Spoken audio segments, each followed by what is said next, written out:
talking about today on Daily Blast Live. Sean Penn and Sean Hannity have a tense but cordial conversation on Fox News. I said that I don't trust you. Should both sides start hearing each other out more like this? Buy me some peanuts and cracker, Jill?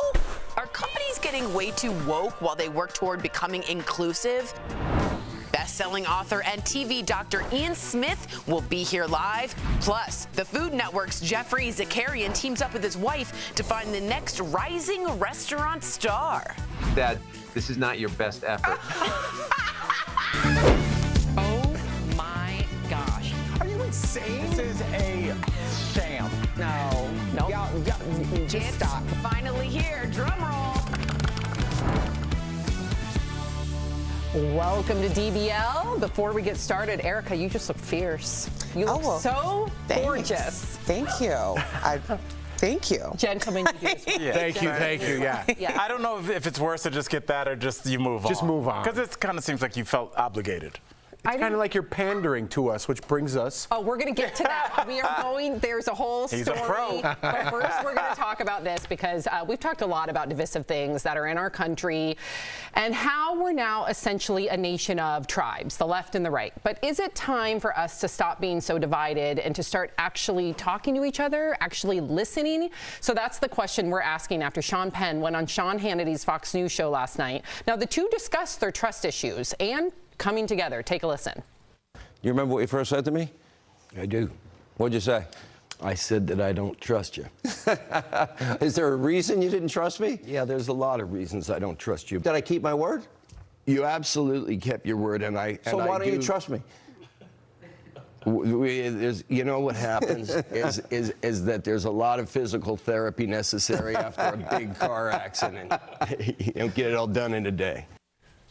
Okay, so what do you all think of this? Is it time for the far left or the far right to stop pandering, Jeff, to their bases and start actually listening to each other? What do you think, Jeff? Well, that would have been a great segue, but stick around because that's the next block. I got the stories mixed up. But to get back onto this story, good for Sean Penn for going on Sean Hannity, right? Because we have way too much divisiveness on how to even pronounce that word. I'm not even sure still.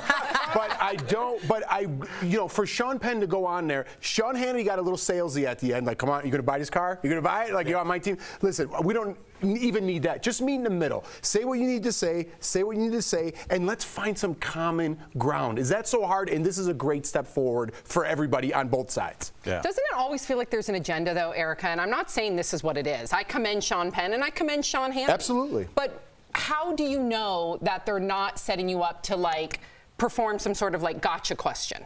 Well, the truth is you don't. Yeah. I mean, you don't know if you're coming on as a guest. You don't know if you're hosting the show and a guest has their own agenda and wants to get you in the moment. We've experienced that. So, I think when you talk about trust, there's something there because it's like any interpersonal relationship has to be built on trust. In order for us to be as vulnerable and as transparent as we are on this panel, I have to come here every day, we all do, and have to believe that none of us are going to try to take the other one down. You know, that's how you have open dialogue. But when people are so far removed from the center of a coming together, then that is going to take some time. And I love the way that Sean Penn explained that because that's exactly what it is. And they were talking about Ukraine, and they're both on the same side of that. But please, go ahead. Well, that's the thing. It's not great when we have something like Ukraine, but it does show us when there's something like Ukraine or 9/11 that we can come together. So we know it's possible. We have that. It's possible. The issue, Erica, Jeff, Sam, is what happens when we're not talking about Ukraine so much anymore, and we're talking about access to voting rights, access to health care, access to schools. And Erica, what you were talking about earlier for me, because I was thinking about, like, why are we able to do this every day? I know that no matter what Jeff says or what Sam says or what Erica says, you're saying it in good faith. Even if I don't agree with you, I don't think you're saying something because a lobbyist is paying you to say something. That's all I want to know is that I love arguing. That's the best thing to do. I think it's very cathartic. And also, like, when we argue, I feel like that's a gift to me because you're opening up my mind, opening up your mind to me and showing me how you think. So I don't mind arguing, but I need to know it's in good faith. So, like, when you're telling me that COVID is a hoax, but all you guys are vaxxed, See, we can't talk. Right. You know, if you say, I think COVID's a hoax and everybody at this network isn't vaxxed, I'd be like, hey, well, let's talk. You clearly believe this. It just has to be in good faith. Right. I don't care if I 100% disagree. Let me end with this quote, and then we'll get to the other bit. So this quote is very poignant with this discussion. James Baldwin, of course. We can disagree and still love each other unless your disagreement is rooted in my oppression. Yes, child. And you better let them know of my humanity and right to exist. All right, so we've got some more Fox News, but this time it's about an actual fox. This fox was caught yesterday on the grounds of the U.S. Capitol by animal control officials. Several people had reported seeing the fox, and some say they had been bitten, including a congressman who said he was attacked by the fox on Monday. Here's what he told the Today Show about it. I was walking to the Hill about 5 o'clock in the afternoon over by the Senate Russell building and felt something like lunge at the back of my leg.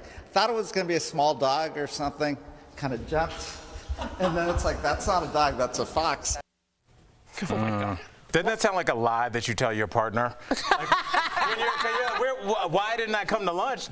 I got bit. Like, it just didn't seem real at all, but I mean, I guess it was. And also, can I just say, I resent them putting the fox in that cage like that and showing those pictures. That fox didn't have a chance to defend itself.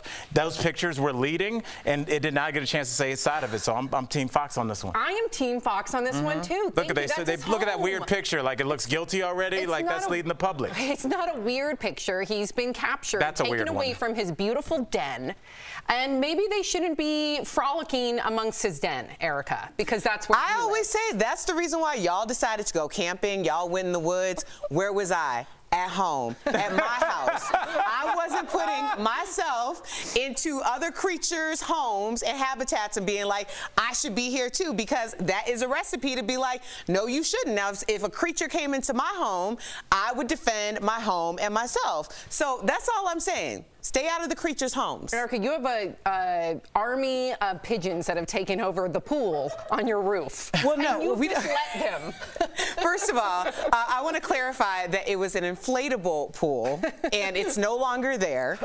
But there is an army of pigeons, and I am trying to protect my home in any way I can, and they are relentless. They live at the neighbor's house in the fail swoop or whatever, and I've been saying I could call somebody, maybe we could relocate. And I'm not trying to put y'all on blast or anything, but there is a lot of poop in your fail swoop. Yeah, that's something I'll never forget. And I don't think they relocate. I'm being told the fox has been relocated. Thank goodness. Whew. Thank goodness. All right, coming up on DBL, our interview with the Food Network's Chef Zakarian. He tells us all about his new series, Big Restaurant Bet, and a Cracker Jill version of Cracker Jack debuts to promote women's sports. Is this empowering women or an example of a company being too woke? That's what Jeff was alluding. Or pandering. I was going to say, now get it, Jack. Yeah, there it is. Speaking Did of I pandering, say the name right? Closed captioning provided by It's April. Connect with Al, Tori, Erica, Jeff, and Sam. What are we talking about? Real conversations are on DBL. I love this story. That's why you watch every show. DBL, all new, every day. Inner thing, I love doing that. Yeah. Tiffany. First of all, your nails look really good, by the way. They look really good. So me and Al were just talking. So we did this interview this morning, right? The one we're about to show. Oh, yeah. But Al was saying we should show the whole thing because my favorite, again, I say it all the time, but my favorite part of this business is behind the scenes. So I'd rather start rolling the interview from like, hey, what's up? Al's like, I like the way you wear, and you kind of get some jokes in to kind of soften the interview up. I'd say start that interview there instead of being after, like, hey, welcome. Or even after when we had The guy from Super yeah, Perks. let it go. Yeah, let it go a little bit. So Yeah. I like showing, rather than having that begin, hi, welcome to DBL, I like just starting and be like, when we started. So you guys get to see how we kind of like that too. introduce that. I always pitch that. They don't get through. So if you're out there and you want to hire somebody, I'm your guy. I think it's a great idea to just show kind of conversation start between strangers. Yep. And I right. love that. It's It's a a big different deal. style of interview, and you really get to see what's up. You see it a lot with podcasts Yeah, because yeah. then you have, on a lot more long form, Because like right now I do all Zoom podcasts and people will come on and start talking and I'm like, hold it, don't say anything. And they're like, no, this is for before. And I'm like, no, it's for everything. Because you want to be able, because some of the things you're like, oh, I want to go back and like revisit what we were talking about before. And then it never comes out as great the second time around. So that's the issue with trying to like recreate things because it's not as organic as when you're getting it like off the cuff. Yeah, I like seeing that. When we first started this at CBS, when I started at CBS.com, I was always like, take the camera and show the people in the studio. And my boss was like, no. I'm like, dude, I'm telling you, it's cool because that's what I want to see. And then I got the job here, and we started doing that. My boss is like, hey man, that idea got through. I'm like, that wasn't mine when I got it. Something else under there right now.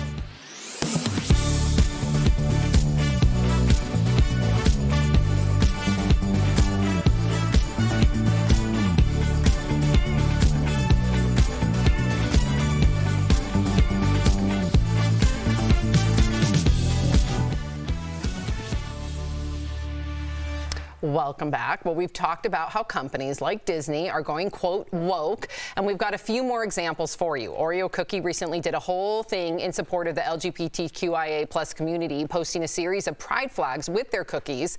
They also did a short film about a young Asian man coming out to his grandmother with the support of his mom saying, quote, coming out doesn't happen just once.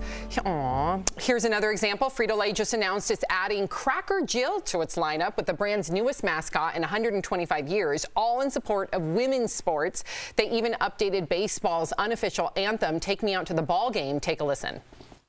Buy me some peanuts and Cracker Jill.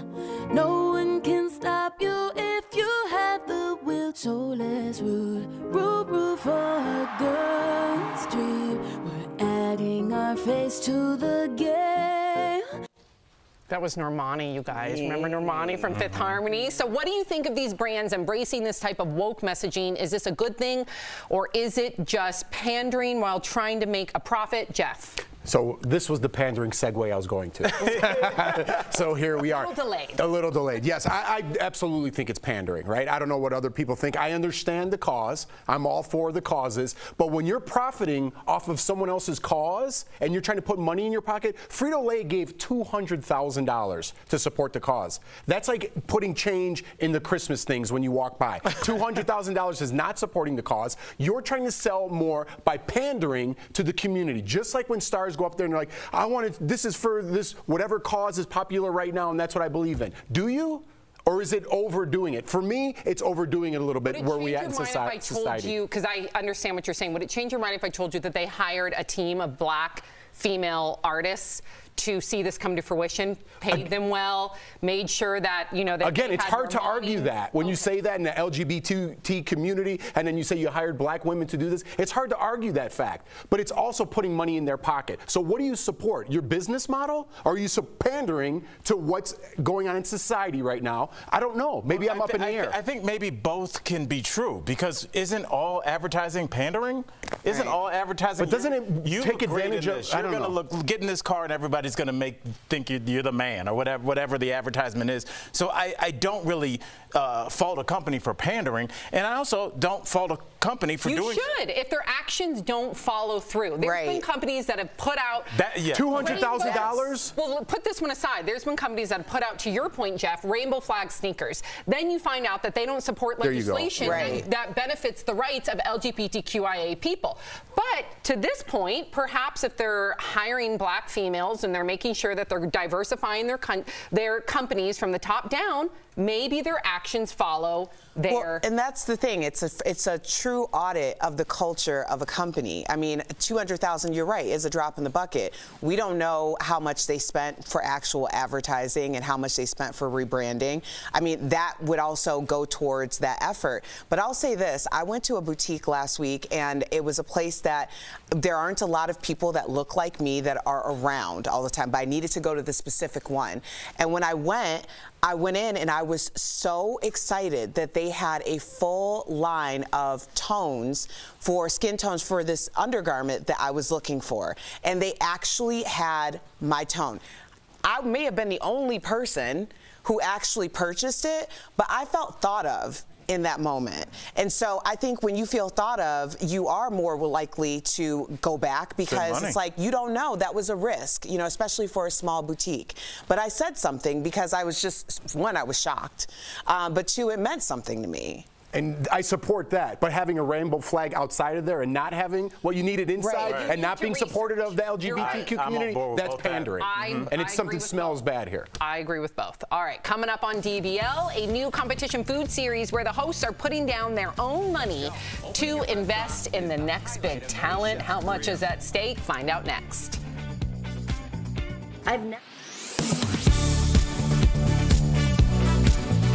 Quote, so after 50 years of being virtually empty, I built up our oil reserves during my administration and low energy prices to 100% full, end quote. Let's verify, did President Trump get oil reserves to 100% full, and was that reserve virtually empty for 50 years? Our sources are the U.S. Energy Information Administration, the U.S. Department of Energy, Andy Lippo, president of Lippo Oil Associates, and Patrick DeHaan of Gas Buddies. According to EIA data, on January 20th, 2017, the day President Trump took office, the Strategic Petroleum Reserve held about 695.1 million barrels of crude oil. When he took office, the reserve could hold 727 million barrels, according to Lippo, which means the reserve was 95.6% full. From then on, the reserve continued to drop, records show. Under Trump, the peak in 2020, the SPR hit about 656 million barrels, which is still quite a bit below its 730 million barrel capacity. January 15th, less than 1 week before President Biden's inauguration, it had about 638 million barrels in the reserve, meaning it was fuller when Trump became president than when he left office.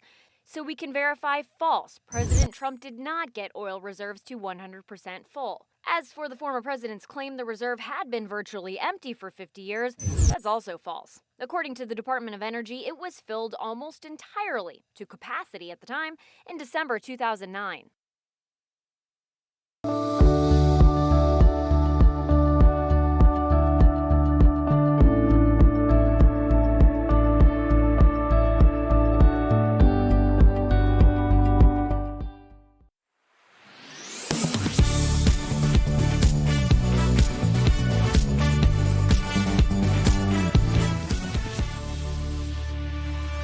Top judge and Iron Chef Chef Zakarian and his wife are putting their money where their mouth is. They are risking $250,000 of their own money on one lucky chef who can survive a culinary gauntlet. Earlier we spoke with them. Enjoy. Jeffrey and Margaret, we are so excited. Welcome to DBL. So, Jeffrey, we have to ask you this. When it comes to Chopped, which is like my family's favorite show ever, have you ever felt like maybe you were a little too tough? What are we supposed to do with these? Nibble. Nibble? I don't think so. I get a lot of cold-hearted jokes on the set. You know, that I'm the Tin Man. I don't have a heart. Yep. Oh, who didn't have a heart? Was it the Tin Man? Yeah. He needed oil. Yep, that's the guy. No, who didn't have a heart? The lion? I don't know. I think it was the Tin Man. Oh, it was the lion. Okay. He needed oil and he needed a heart. The lion needed courage. The Tin Man needed a heart. Okay, we're Jeffrey back. had it. Jeffrey had I apologize. Continue. Well, what are you guys smoking out there in Denver? Hey. Well, it is legal here. It is recreational, sir. It's recreational, sir. We're not just saying. I love the attitude today. Was I too hard? I mean, you have to be hard. I think. I don't think I was too hard. You know, we take a lot of criticism and we sort of dish it out. We're positive first thing, criticism next. But it's a very hard show, and you know, sometimes it sounds like we're being harsh. But you have 1 in 4 chance of winning $10,000. I mean, those are really much. If you had those odds in Vegas, you know, you'd be very happy. I'd be playing them. So, yeah, it's a serious show. We want to make sure that we're very honest with what we say to them. And it's hard to judge because imagine giving criticism to like a 12-year-old and saying you're chopped. I would not be able to. I'd have to turn my chair. I'd be like, this is not very good, but I love you and you've got a great life ahead of you. Exactly.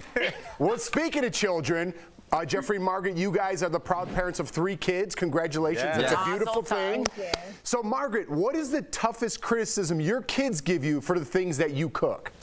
Oh gosh, they're hard. I mean, talk about a no heart, and they're harder than this guy. They are Ruthless, brutal. ruthless. I mean, we taught them too well, I think. We taught them too well. Seasoning, for sure. They know if something is over-seasoned, under-seasoned. Wow. They call us out a lot. Both of us. My 12-year-old, a very short time ago, we're eating dinner, and I made spinach. And she said to me like this, while she's eating spinach on her phone, without breaking like a look or shush, Dad, this is not your best effort. That's hilarious. You are known for using chopsticks for everything on Chopped. So just answer this question for me. Why did you ditch the fork? Well, if you have a scratch back here, it's so much easier to get it with chopsticks than a fork. Come on. You know that. And it's just a swag move to just pull people them asking out. that question. I get that question all the time, and they think like it's because I don't want to eat a lot, or I'm like, it's not. It's because there are 4 ingredients in the basket, and they're insanely ridiculous, crazy ingredients. And first of all, you need to identify them. So when I'm picking around with a fork and I want to have just a bite of one of the ingredients individually, it's hard because they say it's rice. You can't like stab one piece of rice in. So I'm just trying to taste each one of the basket ingredients. I'm like, okay, check. They have the basket ingredients. How do they transform them?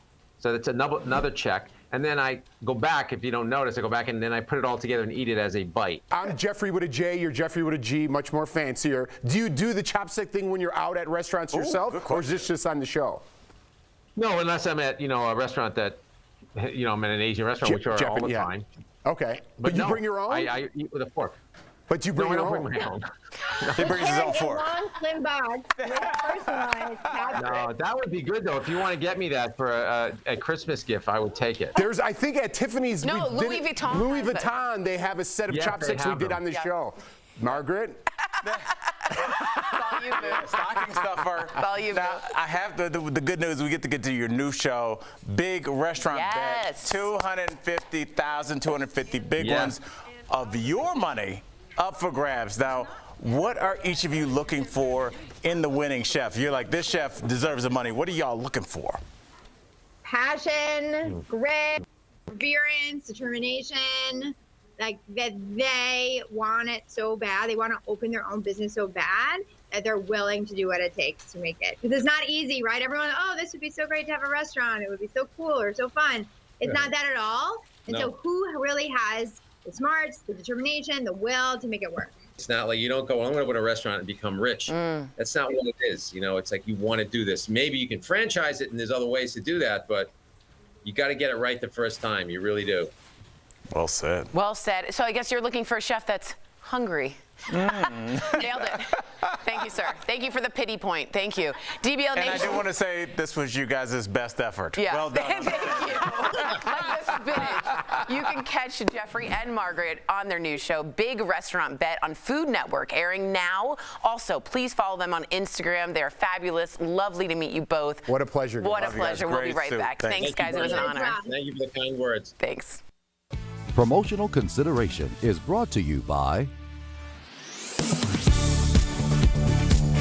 Millions of Americans have diabetes and need insulin to survive. But the price of that drug is often too much to bear. The American Diabetes Association estimates a quarter of diabetics have at some point had to ration their insulin.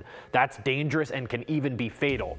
Outrage to those circumstances prompted the U.S. House to pass the Affordable Insulin Now Act. The bill was largely promoted by Democrats, and 12 House Republicans voted in favor.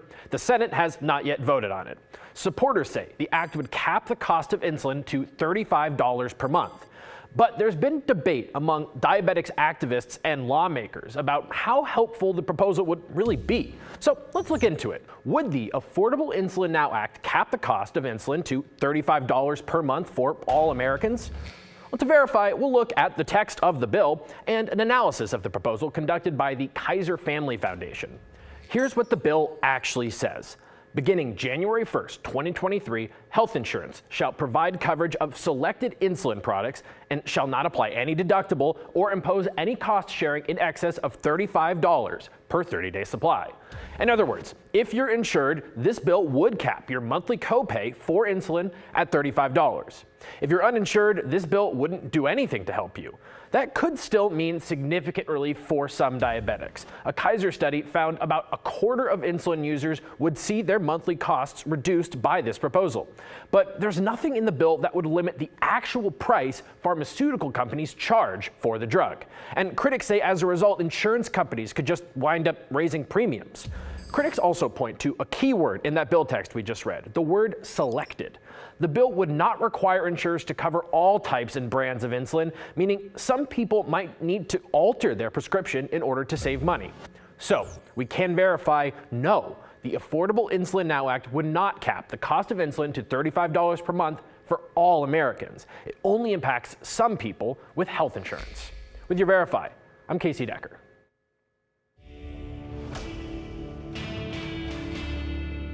When it comes to the war in Ukraine, there's no shortage of misinformation. And that's why Verify is here. We fact check all those things you've seen online, or in this case, on your phone. There's a text message going around claiming that Homeland Security is urging everybody to load up on gas and cash because of the war.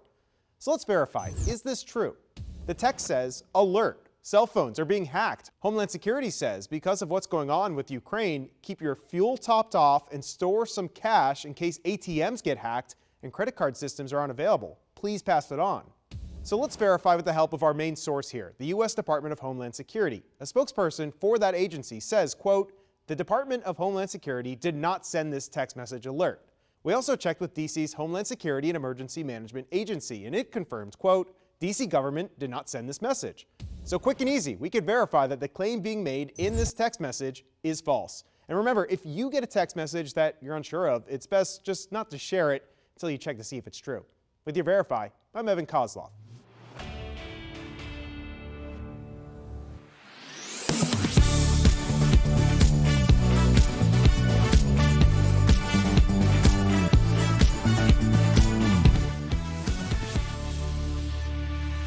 Welcome back. Did you guys hear? Tiger Woods is making a huge comeback. He announced yesterday that as of right now, he's playing at the Masters over the weekend. He said he's very excited about how he's recovered from his car accident last year where he nearly lost a leg. So what are his chances? Well, according to Tiger, he said, quote, I don't show up to an event unless I think I can win it. Amen. I know that's right. Yeah. Man, it's exciting. It's exciting. The Masters are this weekend. I love that. And Tiger might sprinkle a couple bucks on them. You know what I mean? You never know. You never know. Just a couple. Yeah. If you're leaving us, you can watch the second half of the show online. Watch on YouTube, dailyblastlive.com, or our app. But if you get the second half of the show where you are, here is what's ahead. Cole Sprouse gets real about the trauma that can come from being a child actor, how he's working toward a healthy balance in Hollywood now. And Kim Kardashian is talking about her relationship with Pete Davidson. Is she in it for the long haul? We're going to discuss all of that and more, so stay tuned.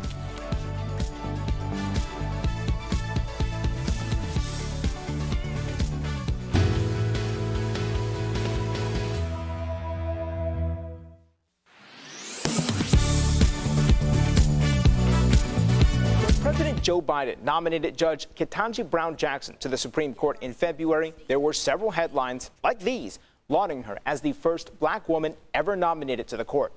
During Jackson's confirmation hearing, Verify viewer Anna sent us some memes that began to spread on social media claiming that Republican President George W. Bush nominated the first black woman and that then Senator Biden blocked it.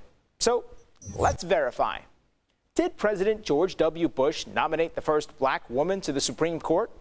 Our sources are the U.S. Senate, the U.S. Government Publishing Office, and the Historical Society of the District of Columbia Circuit. The meme features a picture of Judge Janice Rogers Brown. In 2003, Bush nominated her to the U.S. Court of Appeals for the District of Columbia Circuit.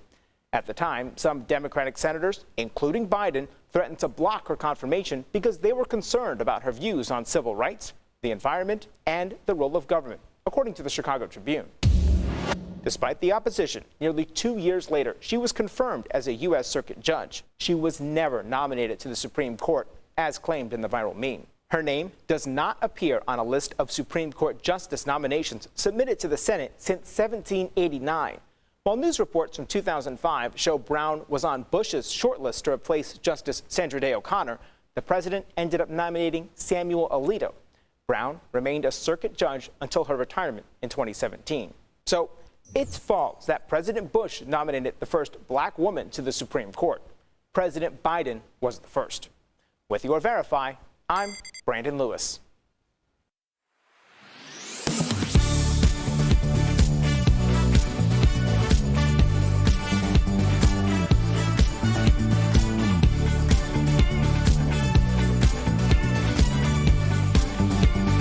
Daily Blast Live. We're talking about what you're talking about. Oh my gosh. Are you insane? This is a sham. No. Nope. Y'all just stop. Finally here. Drum roll.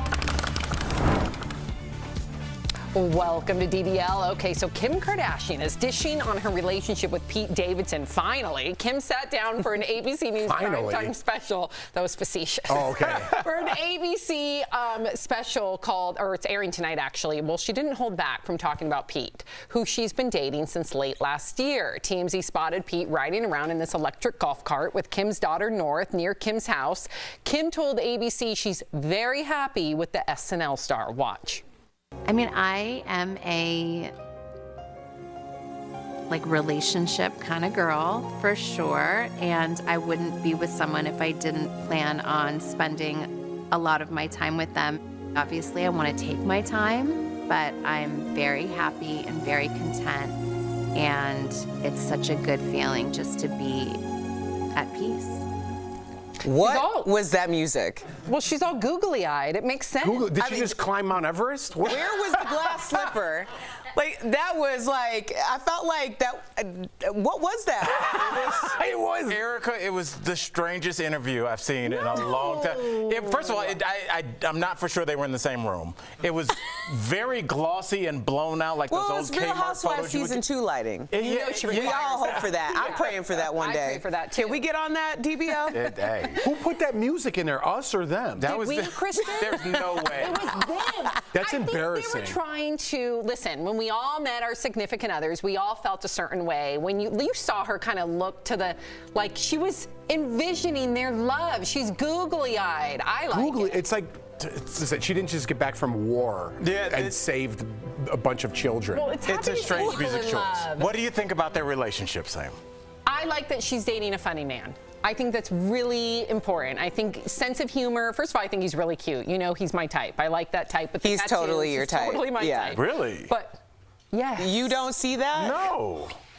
Your husband is like classically handsome. He doesn't seem like Pete Davidson. He's type. handsome, but he's definitely has like that skater, like rough. Oh, okay. vibe. I can see that. Okay. All right. I'm with you. So that was a sidebar. But let's get back to the point. I like that funny man like Pete Davidson are with the conventionally like gorgeous girl. I think that dichotomy is really successful with relationships. I really do. Yeah, I think she's living proof. Yeah. Erica, I think she is like living proof that like everybody wants to laugh and have some levity in their relationship. The last relationship she just got out of was maybe the most drama-filled relationship on the planet at one time. So I think her finding a funny dude makes sense. I'm sure she's just like, oh, we just laughed, had some food, and went to bed. And when you've been living a tumultuous life, what I just described is boring to a lot of people, but not others. Yeah, first of all, I was referring to Sam and Mark. Oh, okay. They're living proof that it's a very successful combo. But I mean, when I think about, in terms of just relationships in general, some people do have a type and they stick with that type their entire life.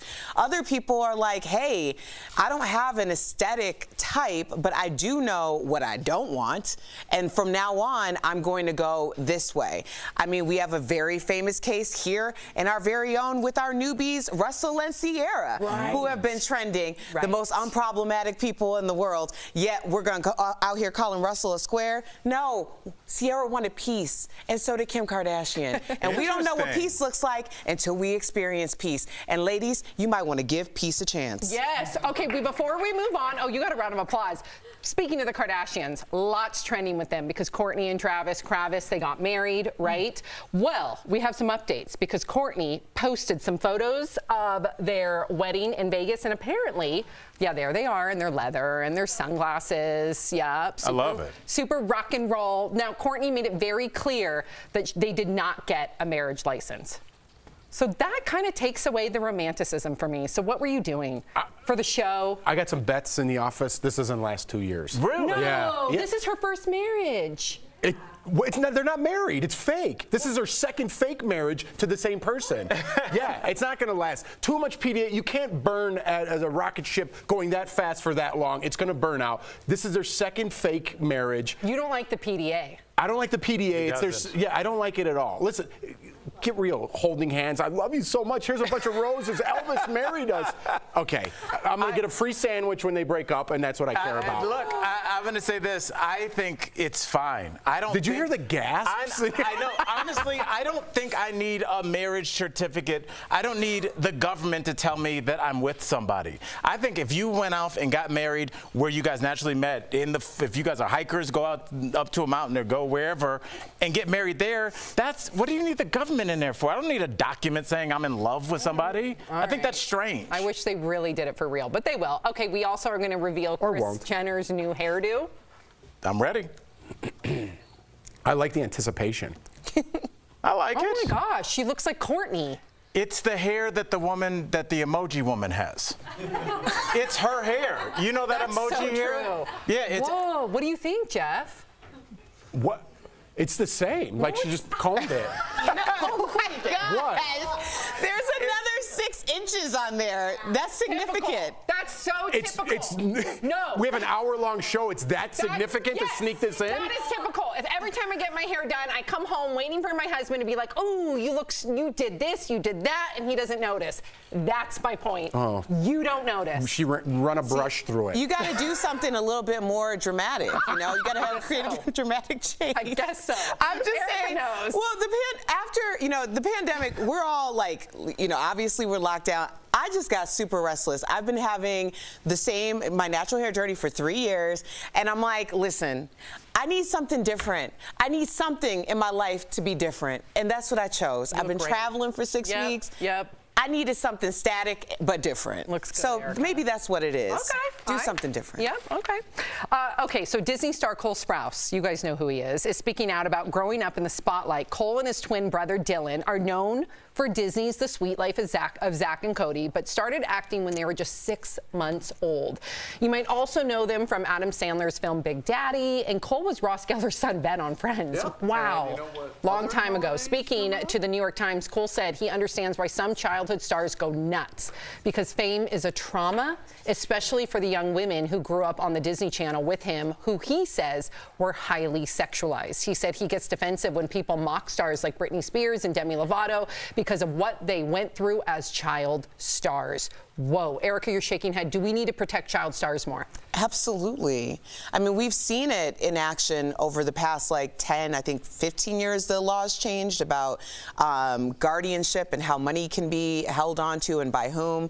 But yeah, I mean, you still see things. Al talks about watching kids shows and how there's an undertone that feels very uncomfortable. I don't even know how much of an undertone it is. It's that overt, and I put it on our group thread. You're exactly right, Eric, and I don't want to cut you off, but I watch those shows with my kids because they watch a lot of them, and some of them I'm taking screenshots in real time and putting them on our group thread. Like, this is a very strange shot. I wonder what I've written for television. I know where things should go and why would there be a cutaway of that, and why is there a zoom in on Sam's face in this shot?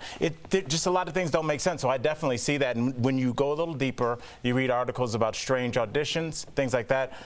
That's just the stuff we know about. Imagine taking your kid to these auditions every single day, and they go into a room and you don't know what's said to them. Oh, you're a little too fat for this. You're a little too thin for this. Oh, we're not looking for somebody with your look. Imagine hearing that at 6. I couldn't hear that at 36. Same.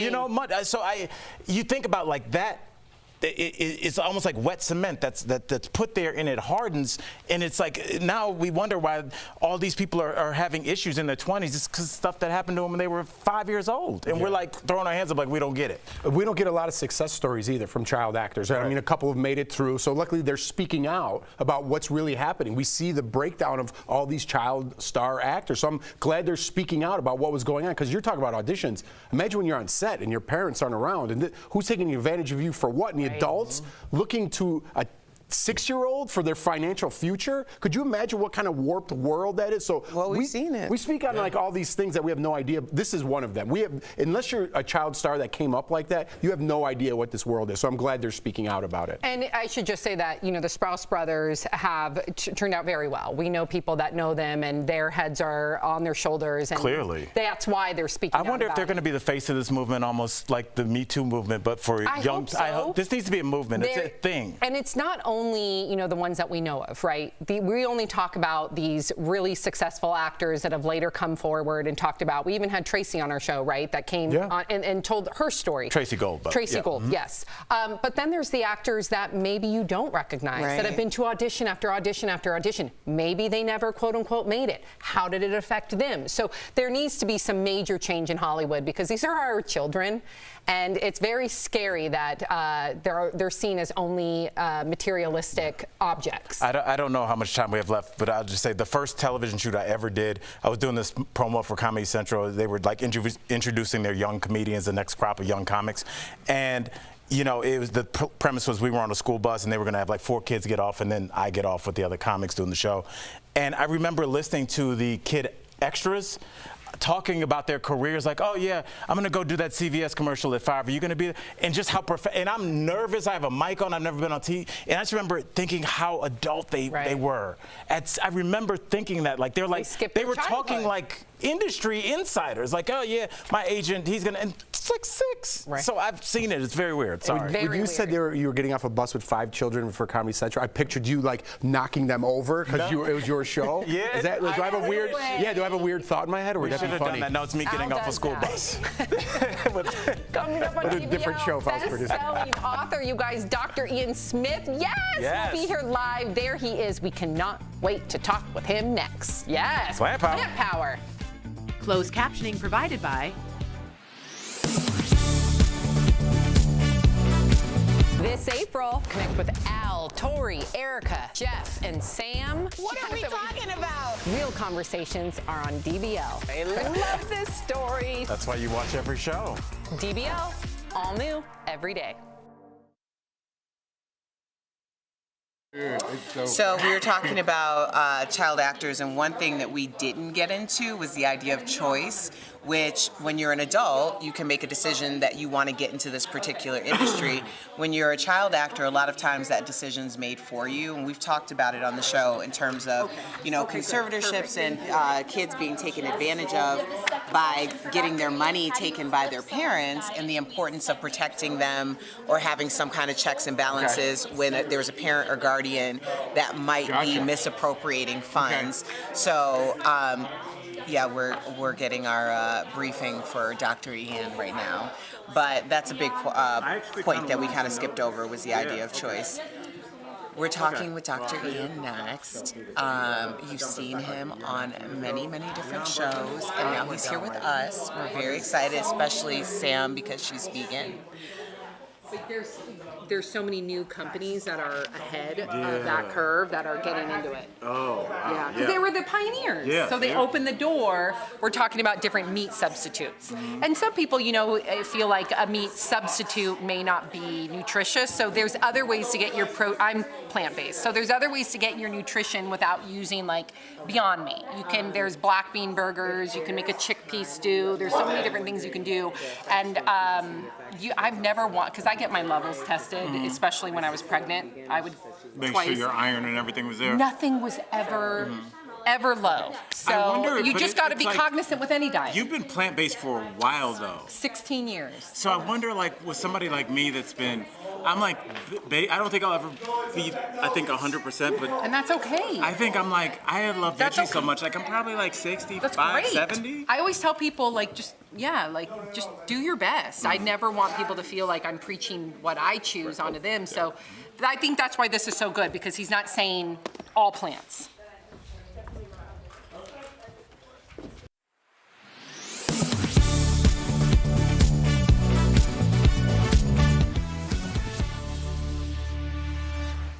We all know the benefits of fruits and vegetables are undeniable, but I bet you didn't think you could be plant-based.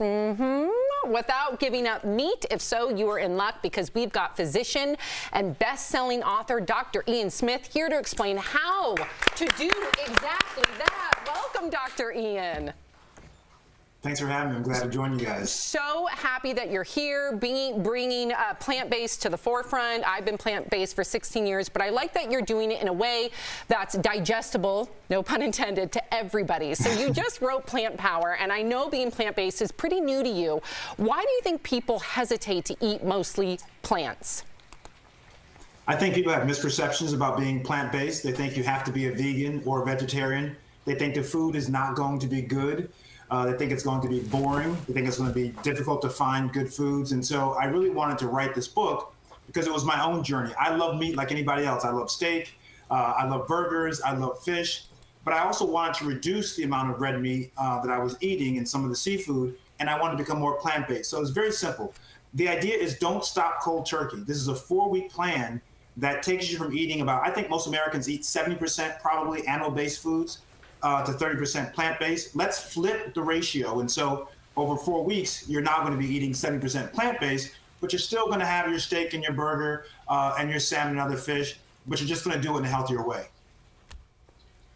Yeah, you just answered my question. How does someone flip their meat? And you just answered it.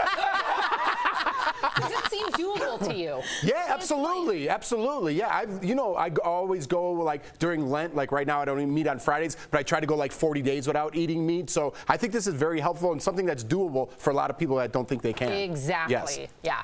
Well, I'm curious about how. Yeah, go ahead. No, you go ahead. I was just saying that it being doable is what's most important. I think that people fall in the middle. Most people don't want to be vegan or vegetarians, which is fine if you are, by the way, no problem with that. Most people don't want to be strictly meat eaters. I think most people want to be somewhere in the middle, and that's what I'm trying to answer with Plant Power. Moderation. So how does your body react to going plant-based, and what does eating mostly meat do to you, like your insides? Yeah. Well, I was very nervous, I have to be honest with you, because I thought I would, suffer from meat withdrawal or cravings, and it just didn't happen. I mean, my energy level improved, my sleep got better, my mental acuity, my thinking was clearer. I felt lighter. I just felt so much better. And it's interesting because others had told me that happens, and I was like, I don't know about that. And it's just the amount of protein and fiber and antioxidants you can get in plant foods is so enormous that it just has a whole kind of global impact on how you feel and how you carry yourself. I mean, that's as I'm listening to you talk, it's really kind of been my journey. I've been slowly acclimating into a plant-based lifestyle. There was some steak last night, but for lunch it's usually all veggies, and so I really am, if I could tell anybody, I know you feel so much better. So when you are out and you're trying to kind of make that transition, you're probably going to be looking at meat substitutes. What should people be looking for when they see meat substitutes? Like what should they be looking for to make sure they get the healthiest one? I want to caution people, a meat substitute is kind of an interesting term. I mean, meat is meat and plants are plants. And when you try to make meat or plants look like meat or taste like meat, there's a lot of processing going on. So always look at how much protein, make sure it has enough protein in there. Be careful how much sodium or salt is in there. Be careful of the types of fats. You want to make sure you're getting unsaturated fats and not saturated fats. And look at the calories. Just because something says that it's a meat substitute doesn't mean it's actually healthier than meat. In fact, some cases have shown that the meat substitutes are unhealthy compared to the meat itself. So just watch those items when you're looking at the back of the label. Makes sense. So my big concern is I can be a hangry girl. So what's your go-to plant-based meal that's actually going to keep you full? Good question. Oh my goodness. So one of my favorite recipes in the book is called the spicy Thai veggie stir fry. And it is so good. And if you look at my Instagram is at Dr. Ian Smith, spell the doctor out, Ian Smith. You'll see I give the recipe so people can see how it works. It is so filling, it is so tasty, and people have to understand, plant-based foods can be really tasty. You just have to cook it well, and of course, you have to put good spices on it. And in my Facebook group, we share all these recipes, so join our Facebook group. There's 6,000 people doing it together. It's called Plant Power, the name of the book. I'm literally reading some of these recipes, salivating. That one sounded really good. That you This just is so mentioned. good. Everybody has to go pick this up. Thank you so much, Dr. Ian. DBL Nation, make sure to pick up a copy of Dr. Ian's newest book, Plant Power, available now wherever books are sold. We'll be right back. We appreciate you. Thanks, Thank Doc. you so much. Thank you, guys. Take care.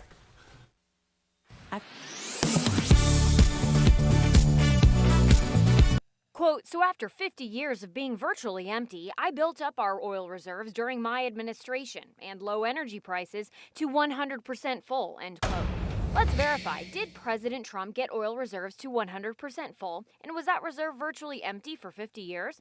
Our sources are the U.S. Energy Information Administration, the U.S. Department of Energy, Andy Lippo, president of Lippo Oil Associates, and Patrick DeHaan of Gas Buddies. According to EIA data, on January 20th, 2017, the day President Trump took office, the Strategic Petroleum Reserve held about 695.1 million barrels of crude oil.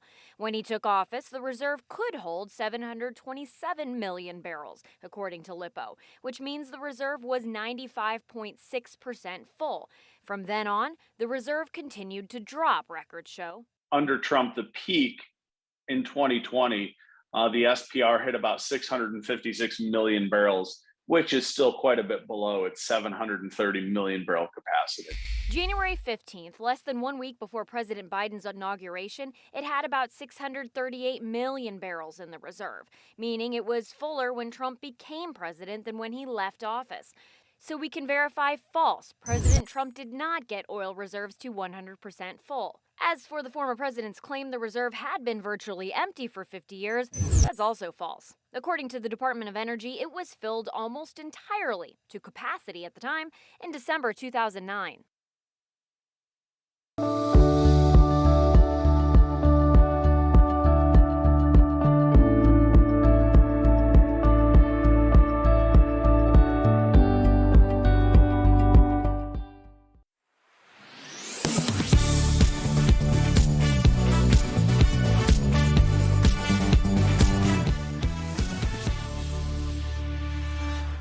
Welcome back. I'm now Sam. No, she had to leave. She had to go get her broken foot checked out. So we're wishing you the best, Sammy. But we're all doing our best to make eco-friendly choices, but there are ways we can make our homes more sustainable too. It's time for some DBL home tips presented by American Home Shield. First, instead of tearing out and replacing old cabinets, restore the ones you already have. You'd be surprised what some TLC and fresh coat of paint can actually do. Another great DIY project for any homeowner, installing low-flow faucets and toilets. You'll lower your monthly bill and use less water as well. And finally, you can save yourself some money by switching all your fixtures to energy-efficient LED light bulbs. I know that's Al's hack. An American Home Shield home warranty plan helps cover many things homeowners insurance leaves out, like breakdowns of major components of home systems and appliances. So you can rest easy knowing you're ready for whatever breakdown strikes next. Visit ahs.com to find a plan that's right for you. Great job. Yeah. Oh, yeah. We'll be right back.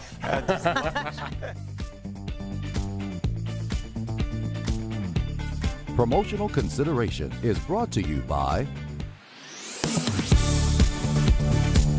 Millions of Americans have diabetes and need insulin to survive. But the price of that drug is often too much to bear. The American Diabetes Association estimates a quarter of diabetics have at some point had to ration their insulin. That's dangerous and can even be fatal. Outrage to those circumstances prompted the U.S. House to pass the Affordable Insulin Now Act. The bill was largely promoted by Democrats, and 12 House Republicans voted in favor. The Senate has not yet voted on it. Supporters say the act would cap the cost of insulin to $35 per month. But there's been debate among diabetics activists and lawmakers about how helpful the proposal would really be. So let's look into it. Would the Affordable Insulin Now Act cap the cost of insulin to $35 per month for all Americans? Well, to verify, we'll look at the text of the bill and an analysis of the proposal conducted by the Kaiser Family Foundation. Here's what the bill actually says.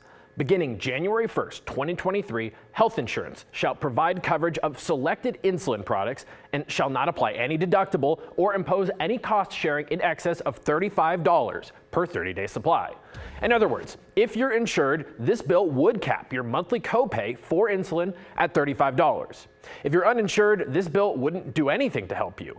That could still mean significant relief for some diabetics. A Kaiser study found about a quarter of insulin users would see their monthly costs reduced by this proposal. But there's nothing in the bill that would limit the actual price pharmaceutical companies charge for the drug. And critics say as a result, insurance companies could just wind up raising premiums. Critics also point to a key word in that bill text we just read, the word selected. The bill would not require insurers to cover all types and brands of insulin, meaning some people might need to alter their prescription in order to save money. So we can verify, no, the Affordable Insulin Now Act would not cap the cost of insulin to $35 per month for all Americans. It only impacts some people with health insurance. With your Verify, I'm Casey Decker.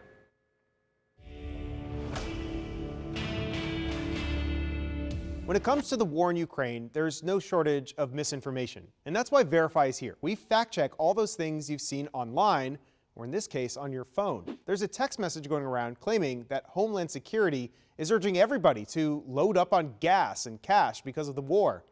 So let's verify. Is this true? The text says, alert, cell phones are being hacked. Homeland Security says because of what's going on with Ukraine, keep your fuel topped off and store some cash in case ATMs get hacked and credit card systems are unavailable. Please pass it on.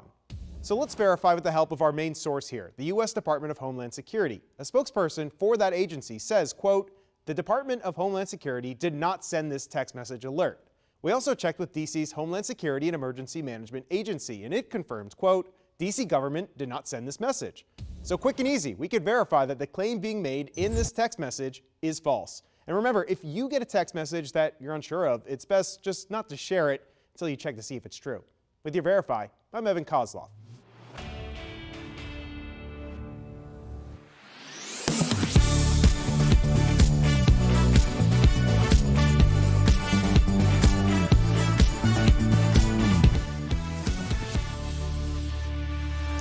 One more story before we go, and boys, it's a hot one. Yay. Actor Alexander Skarsgård wants us to know he's more than just a pretty face. Oh. He recently told the Sunday Times he used to have trouble booking roles because he was just too good looking. Yes, he is. And that being tall and blonde put him on the stupid, hunky, hot list. So he didn't get offered serious roles. Now, that all changed when he starred as Nicole Kidman's abusive husband in Big Little Lies. The role earned him an Emmy, a Golden Globe, SAG, and Critics' Choice Award. So what do you think about being too hot for a role? This is officially makes everybody out of control. I want to complain about everything. This steak is cooked perfectly. I'm leaving this restaurant. That's really basically what the story is I didn't get offered serious roles until I did. And like he got it. What I mean, you're still working, and you look fantastic and also, doing it. I feel like I'm allowed to say this. I don't think it's ever a good look to have on pants and no shirt and just in the rain. I don't care how good your body is. You look insane. Okay, I'm just going disagree. to respectfully, I'm going to tell you to keep your opinions to yourself on this one. Yeah, I think it's a great look. If I had abs, I would. Set of circumstances in which you would end up shirtless in the rain in the jungle. There could I would be a dump million. water on my head with my glistening abs. I'll start counting them off like bubble gum. Well, DBL is new every day. We'll see you tomorrow, same time, same place. When it's raining outside and there's no you look ridiculous.